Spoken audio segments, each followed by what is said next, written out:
मैं देवर की 3 शादियाँ करवा चुकी थी, मगर तीनों एक-एक करके देवर को छोड़कर भाग गई। चौथी बार फिर देवर ने मुझे लड़की तलाश करने का बोला। मैंने कहा आज रात तक मिल जाएगी। घूंघट ओढ़कर कमरे में जाकर बैठ गई। सारी रात इंतज़ार करती रही मगर वो ना आया। सुबह आँख खुली तो होश उड़ गए।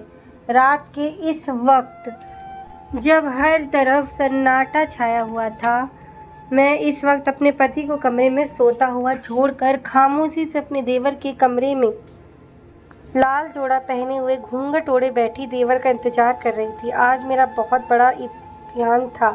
पहली बार मैंने दूध में नशा और दवा मिलाकर अपने पति को पिलाई थी ताकि वह रात भर सोया रहे और मैं जान सकूं कि आखिर क्या राज है कि तीनों बीवियां एक एक करके मेरे देवर को छोड़कर चली गईं। आखिर उस रात होता क्या है जो इसकी बीवियां मेरे देवर की ज़िंदगी से निकल जाती हैं। और ये सोच सोचकर मेरा दिल तेज़ी से धड़क रहा था, क्योंकि ये एक बहुत बड़ा रिस्क था जो मैं कभी करने जा रही थी। दिल में 100 तरह के ख्याल आज भी आ रहे थे कि अगर कुछ ऊंच नीच हो गई तो किसी को मुंह दिखाने के काबिल न रहूँगी। मैंने कमरे की लाइट भी ख़राब कर दी थी ताकि मेरा देवर मेरा चेहरा भी ना देख सके। मेरा दिल अलग परेशान था कि न जाने क्या होगा। दिल की धड़कन तेज़ होती जा रही थी। इंतज़ार करते करते रात बीत गई और मेरा देवर पूरी रात ना आया। थक कर न जाने किस पहर मेरी आँख लग गई। जब सुबह आँख खुली तो एक लम्हे के लिए सोच कर ही काँप गई कि खुदा न खास्ता रात को देवर हिम्मत करके उठे। आंखें खोलती हुई कमरे से बाहर निकल ही रही थी कि अचानक मेरी आंखों ने जो मंजर देखा, मेरे होश उड़ गए। इस रात मेरा देवर, मेरा नाम इनाया है। मैं खाते पीते घराने से ताल्लुक़ रखती थी। मेरे बाप एक अच्छे कारोबारी थे। हमारे पास बहुत बड़ा घर, नौकर चाकर थे। आने जाने के लिए सबके पास अपनी बेशकीमती गाड़ियाँ थी। मेरे माँ बाप ने मुझे परी बना रखा था। बात मुँह से निकलने से पहले पूरी कर दी जाती थी। मैं अपने घर में बहुत ऐशो आराम वाली ज़िंदगी गुजारा करती थी। मैंने अपनी मास्टर्स की डिग्री भी हासिल कर ली थी। मैं शकल सूरत की सही थी, लेकिन रुपया पैसे ने मेरी शकल सूरत में निखार और चांद पैसा पैदा कर दिए थे। एक दिन मेरे बाप के बहुत सारे दोस्त ने मेरे लिए रिश्ता भेजा। जिसके लिए रिश्ता बताया वह बहुत खूबसूरत और नौजवान, लंबे कद के, नसीले आँखों वाले, हुस्न के बहुत खूबसूरत, जैसे लड़के की हर लड़की को ख्वाहिश रहती है, जबकि मैं उनके मुकाबले में थोड़ी सांवली रंगत की थी। वह खूबसूरत होने के साथ साथ आदत के भी बहुत अच्छे थे। मेरे बाप ने जब उनको देखा तो मेरे बाप ने उनसे बहुत ही इम्प्रेस हुए। वे बहुत ही शरीफ इंसान थे। अमन के बाप का देहांत हो चुका था। वे अपने एक छोटे भाई के साथ रहते थे। अमन एक मिडिल क्लास फैमिली से ताल्लुक़ रखते थे। उनके पास सिर्फ एक घर था जिसमें अमन और उनके भाई एक साथ रहते थे। मोहल्ले से भी मेरे बाप ने अमन की बहुत ही तारीफ़ सुनी थी। मेरे बाप ने मेरी अमन की शादी करने में देर ना की, झटपट बातें की, रिश्ता कर दिया। जब मैं शादी करके अमन के घर में आई तो नई ज़िंदगी की पहली रात ही बहुत खुशी से बीती, क्योंकि पहली रात सबके सपने होते हैं। पति की दिल में अपनी चाहत किस कदर है। वक्त के साथ साथ अमन और मैं एक दूसरे के साथ बहुत ही खुशी की ज़िंदगी गुजारने लगे। जितना सुना था अमन के बारे में उनसे उससे बढ़कर पाया था।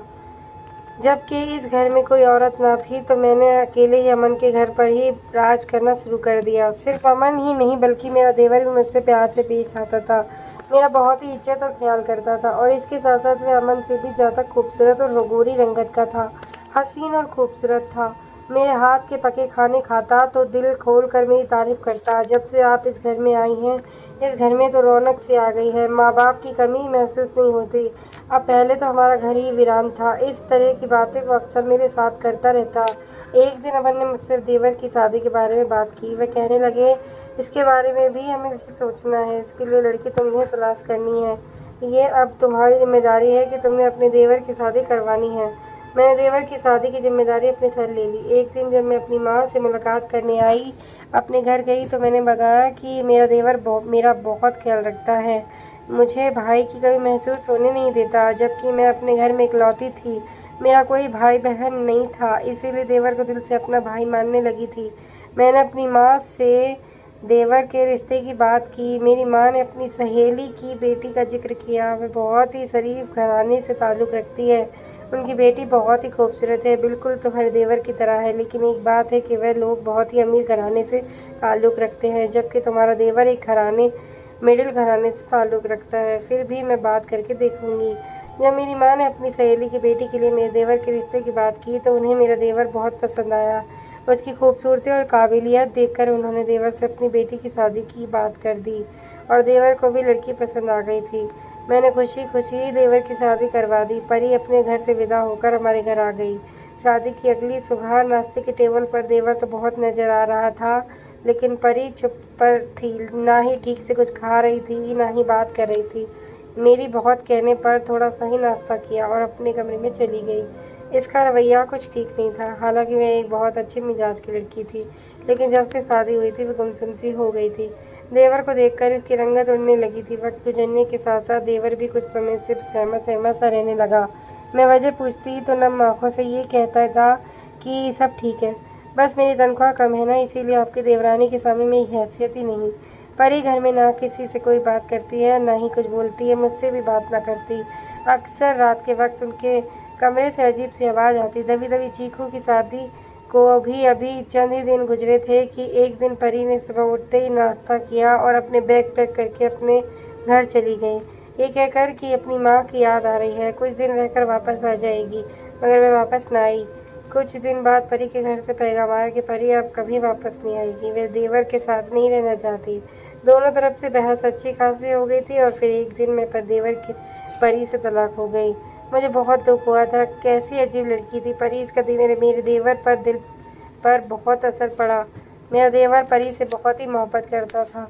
हमारे बहुत पूछने पर भी माँ की सहेली ने कुछ न बताया और यही कहा कि मेरी बेटी हमेशा के लिए अपने मामू के पास लंदन चली गई है। वह इसके साथ खुश नहीं थी। इसके अलावा उन्होंने कोई और बात नहीं की। मैं सोच सोच कर बहुत ही परेशान और गुमशुदा हो गई थी कि शायद मुझसे ही कोई गलती हो गई है कि मुझे अपने देवर के अमीर घर में शादी नहीं करवानी चाहिए थी। शायद जो ऐसा आराम उसे अपने घर में मिल रहे थे यहाँ नहीं मिल सके, इसीलिए चली गई। मेरा देवर परी से बहुत ही मोहब्बत करता था, यही गम दिल को लगाए बैठा था।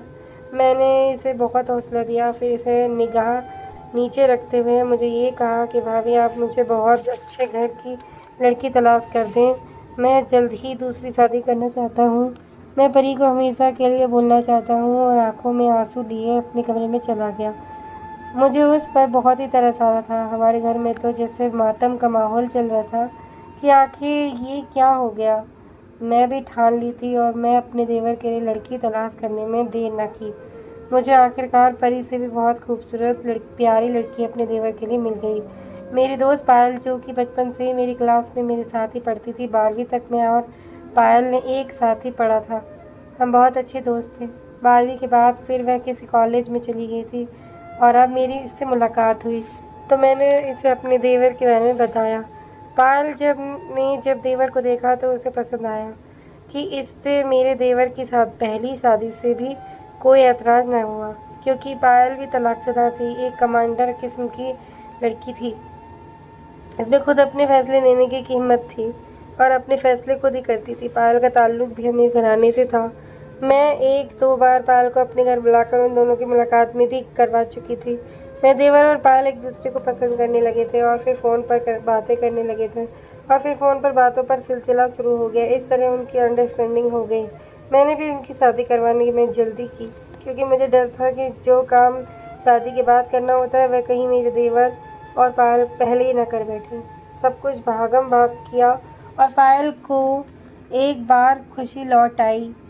देवर भी अब बात बात पर मुस्कुराता नजर आता। अभी कुछ ही महीने सुकून से गुजरे थे कि एक दिन सुबह घर में एक अजीब सा शोर उठा। मैं सो रही थी। शोर के आवाज़ से मेरी आँख खुली और मैंने अपने कमरे से बाहर निकल कर आई। जब मैंने देखा कि मेरा देवर लॉन्च के सोफे पर बैठा आके सुर्ख किया निहाल पड़ा है और मैं एकदम घबराई गई। और मेरे देवर ने एक खत मेरे हाथ में थमाते हुए आंखों से बहते आंसू के साथ जब मैंने वह खत देखा तो वह खत पायल का था। इसमें लिखा था कि मैं हमेशा के लिए अपने बाप के पास जा रही हूँ और मुझे तुम्हारे साथ नहीं रहना। तुम इस कदर के घटिया इंसान हो, तुमसे शादी करना मेरी ज़िंदगी की बहुत बड़ी भूल थी। मैंने तुमसे शादी अपने माँ बाप की मर्जी के खिलाफ जाकर की थी, मगर तुम मेरी बातों पर खरे न उतर पाए। आज से मेरा और तुम्हारा हर रिश्ता खत्म। साथ ही पायल का खत मेरे हाथ से गिर गया और मेरे होश उड़ गए।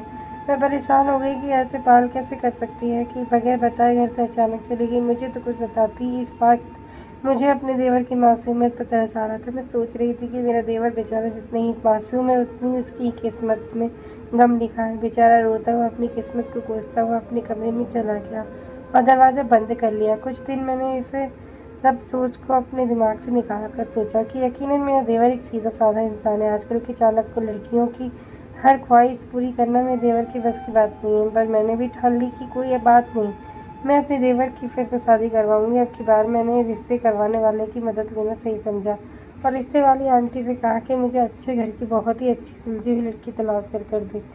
कई दिन के बाद आखिर मैं लड़की ढूंढने में कामयाब हो गई। वे अच्छे घर के सीधे साधे लोग थे।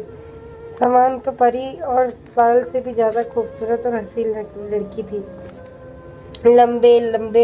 लंबा कद, पूरा रंग और सुलझी हुई लड़की से शादी की थी और इसके तीनों भाइयों और घर वालों को मेरे देवर पसंद आया। उसकी पसंद की ही देखते हुए मैंने उन्हें अपने देवर की पहली 2 शादियों के बारे में बताना सही नहीं समझा और अपनी मीठी जुबान से उनको हर तरह से यकीन दिलाया कि मेरा देवर इतना सीधा साधा और शरीफ आदमी है। आखिरकार और मेरे देवर की शादी हो गई। शादी वाले दिन समन के घर वालों ने जो सब सोने का हार मुझे तोहफे में दिया तो मैं तो हैरान रह गई।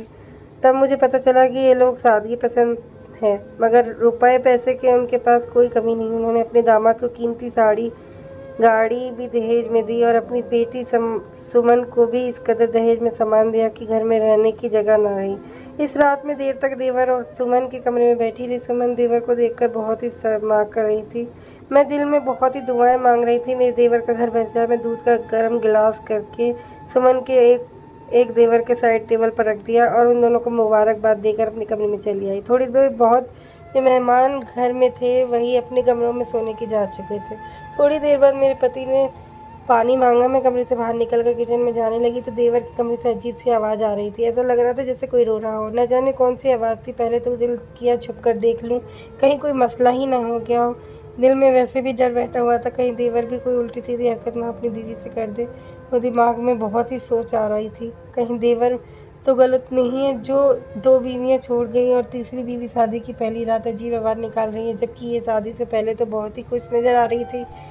ये सोच रही थी कि एकदम सुमन की आवाज़ बंद हो गई। फिर मैंने अपने दिमाग को झटक दिया और मैंने अपने कमरे में चली आई। अब तीसरी बार मैं कोई हादसा अगर पेश आया तो यकीनन मेरे देवर में कोई ऐब होगा। आखिरकार वही होगा जिसका मुझे सख्त वक्त गुजरा तो सुमन भी कुछ खामोशी रहने लगी, मेरे साथ कम बैठा करती, कुछ पूछने पे घबरा सी जाती। इसका रंग दिन ब दिन पीला पड़ता जा रहा था। मैंने बहुत पूछने पर भी मैं बात बदल के मेरे पास से उठकर अपने कमरे में चली जाती। मैं बीमार रहने लगी। जब एक दिन सुमन की तबीयत कुछ ज़्यादा बिगड़ गई तो अपने घर ले गई। अब तो मैंने यकीन कर लिया था कि यकीनन सुमन भी वापस नहीं आने वाली और मेरे देवर में ही कुछ खराबी है। और फिर ऐसे ही हुआ, सुमन वापस नहीं आई। बहुत टाइम गुजर गया। मैंने ही कोई बार फ़ोन करके सुमन से बात करने की कोशिश की, मगर उसने टाल मटोल से काम लिया। मुझे इस बार देवर की कम सुमन की ज़्यादा फिक्र सताने लगी। फिर कुछ इतना अजीब हुआ जिसे बर्दाश्त करना मेरे लिए गवारा न। सुमन के घर वालों से फ़ोन आया। सुमन की माँ रोते हुए बता रही थी कि सुमन अब इस दुनिया में नहीं रही। ये सुनते ही मेरे पैरों से ज़मीन निकल गई। उसके घर वाले, इसके भाई, इसके माँ बाप तड़प रहे थे। इसके भाई रोते हुए पुकार रहे थे कि हमारी बहन हमारी लाडली थी, हमें छोड़कर चली गई। फूलों की तरह तुम्हें पाला था, छोटी सी जब गोद में खिलाते थे। उनकी बातें सुनकर मेरा दिल फट रहा था। पूरे घर में कैसे क़यामत का समा था। एक कोने में अमन बहुत ही अफसोस में बैठे हुए थे और देवर बिल्कुल चुप बैठा था। अगले सुबह उठते ही मेरे देवर ने मुझे कुछ ऐसा कहा कि मैं एकदम चौंक गई। कहने लगा, भाभी आप बहुत अच्छी हैं। मैं सुमन से बहुत मोहब्बत करता था। सुमन का गम मुझे सताया जा रहा है। इसकी जुदाई मुझे बर्दाश्त नहीं होती। मैं उसे भूलना चाहता हूँ। आप मेरी शादी करवा दी। ये सुनकर मेरा शक यकीन में बदल गया और मैंने ठान ली कि अब मैं ये राज पता चला कर रहूँगी कि आखिरकार माजरा क्या है। आखिर अपनी बीवियों के साथ ऐसा क्या करता है कि सभी उसे छोड़कर चली जाती है। मैंने जवाब में सर हिलाते हुए कहा कि आज रात को तुम्हें तुम्हारे कमरे में तुम्हारी दुल्हन मिल जाएगी। पहले तो वह बहुत हैरान हुआ, पर इसको यकीन था कि मैं जो कहती हूँ करके दिखा देती हूँ। मैंने एक ड्रामा रचा है। इसको यह कहा कि तुम्हारे लिए एक लड़की ढूंढ ली है, तुम बस शादी के पेपर्स पर साइन कर दो। दोपहर में झूठ मूठ शादी कर दी गई। साथ में अपने 2 सहेली के भाइयों को भी बिठा लिया, जिनको सब कुछ पे पहले ही समझा चुकी थी, और उसको अपनी सहेली की तस्वीर दिखाकर मैंने उसको पूरे तौर पर राज़ी कर लिया। देवर ने कहा कि तुम घर के कुछ ज़रूरी सामान ले आओ, तुम्हारे आने तक दुल्हन का चेहरा तुम्हें तुम्हारे कमरे में ही देखने को मिलेगा।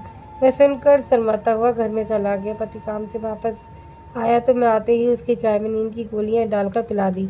थोड़ी देर बाद वह कहने लगा, तबीयत खराब सी लग रही है। मैंने कहा आप आराम कर लें और फिर लेटते ही वह सो गए। अमन के सोने के बाद मैं खामोशी से कमरे का दरवाज़ा बंद करके अपने देवर के कमरे में लाल जोड़ा पहनकर घूंघट ओढ़कर बैठ गई। सोचा देखती हूँ कि ऐसा क्या करता है अपनी बीवियों के साथ, आज पता लग जाएगा। ये सोचकर मेरा दिल तेज धड़क रहा था। मैंने तकिए से टेक लगाई और इंतजार करने लगी। वह पूरी रात ना आया। इंतजार करते करते मेरी आँख लग गई। न जाने किस वक्त एक शोर से मेरी आंखें खुल गईं। कमरे से बाहर निकली तो मेरे होश उड़ गए। मेरी चीख निकल गई। कमरे से बाहर मेरे देवर की लाश पड़ी थी। मेरा पति अमन भी शोर की आवाज़ सुनकर उठकर बाहर आ गया था और ज़ोर ज़ोर से दहाड़ बाहर रख कर रोने लगा।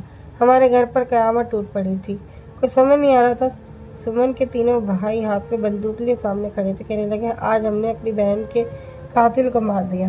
कैसा लग रहा है जब कोई अपने हमेशा के लिए दुनिया से चला जाए। तुम्हारे देवर ने हमारी बहन के साथ बहुत ही घटिया किस्म की हरकत की, जो बताने के लायक भी नहीं है। जब हमारी बहन की तबीयत बहुत ज़्यादा ख़राब हो रही थी, उसका बदन पीला पड़ता जा रहा था।